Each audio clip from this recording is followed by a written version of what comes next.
ગુજરાતમાં ચીનના વધુ એક ઘાતક વાયરસની એન્ટ્રી, 2 મહિનાનું બાળક શંકાસ્પદ। ચીનમાં ભરડો લઈ રહેલો HMP વાયરસ હવે ગુજરાતમાં ત્રાટકતા ખળભળાટ મચી ગયો।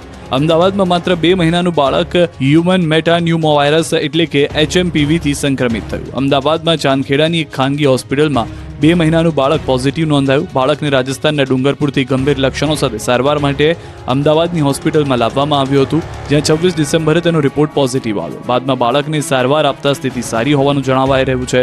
દેશના અલગ અલગ રાજ્યોમાં પણ આ વાયરસનો કહેર વધતા લોકોમાં ફફડાટ ફેલાયો છે। લોકો ભયના માર્યા ફફડી એટલા માટે રહ્યા છે કેમ કે કોરોનાની જેમ આ વાયરસ પણ શ્વસન તંત્રને ટાર્ગેટ બનાવે છે। કોરોનાની જેમ નાના બાળકો, વૃદ્ધોને ઓછી રોગ પ્રતિકારકતા ધરાવતા લોકોને નિશાન બનાવે છે।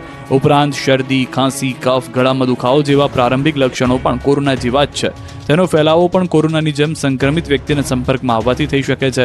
જો કે ડોક્ટરના મતે HMPV વાયરસ 2001થી છે, જૂનો વાયરસ છે।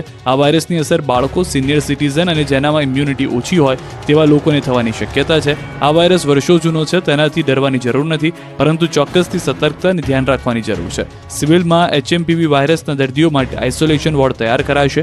બાળરોગ વિભાગને આ અંગે તૈયારીઓ કરવા સૂચના અપાઈ છે। વિંછિયામાં હત્યાના આરોપીઓ સામે જાહેરમાં લોકોનો ગુસ્સો ફૂટ્યો। પોલીસ પણ મુશ્કેલીમાં મુકાઈ ગઈ। અહીંયા હત્યાના આરોપીઓને લોકોના રોષનો સામનો કરવો પડ્યો। પોલીસે જ્યારે આરોપીઓની ઘટના સ્થળે રિકન્સ્ટ્રક્શન કરાવ્યું હતું તે સમયે લોકોના ભારે રોષ ફેલાયો હતો। પરિસ્થિતિ વણસી હતી। મૂળ વિંછિયાના થુરિયાળી ગામનો આ બનાવ છે, જ્યાં ઘનશ્યામ રાજપરા નામના યુવકે લેન્ડ ગ્રેબિંગ બાબતે અરજી કરી હતી, જેને લઈને તેની 7 શખ્સોએ હત્યા કરી હતી, જેમાં 7 પૈકી 6 આરોપીઓને પોલીસે ઝડપી પાડ્યા છે, જેમને પોલીસે ઘટના સ્થળે રિકન્સ્ટ્રક્શન માટે લઈ રહી ગઈ છે। ત્યારે મોટી સંખ્યામાં અલગ અલગ ગામના લોકો રિકન્સ્ટ્રક્શનને જોવા આવી ગયા, જેના કારણે પરિસ્થિતિ સ્થળ પર વણસી હતી। આરોપીઓને લઈને લોકોમાં ભારે રોષી માહોલ જોવા મળી રહ્યો હતો। પરિસ્થિતિ વણસી જતા પોલીસ દ્વારા કોળી સમાજના આગેવાન મુકેશ રાજપરાને પોલીસ સ્ટેશન લઈ જવામાં આવ્યા હતા। સાથે જ તેમણે ભેગા થયેલા લોકોને ઘરે જવા અપીલ કરી અને શાંતિનો માહોલ જાળવી રાખવા તેમજ કાયદો વ્યવસ્થાની સ્થિતિ જાળવી રાખવા માટે અપીલ કરી। મહત્વનું છે કે પોલીસ દ્વારા આરોપીઓને કોર્ટમાં રજૂ કરવામાં આવ્યા હતા અને કોર્ટ દ્વારા આરોપીઓના 3 દિવસના રિમાન્ડ મંજૂર કરવામાં આવ્યા છે। સમગ્ર મામલે પોલીસ આરોપીઓને ઘટના સ્થળે રિકન્સ્ટ્રક્શન માટે લઈ ગઈ હતી। તે સમયે પરિસ્થિતિ વણસી હતી।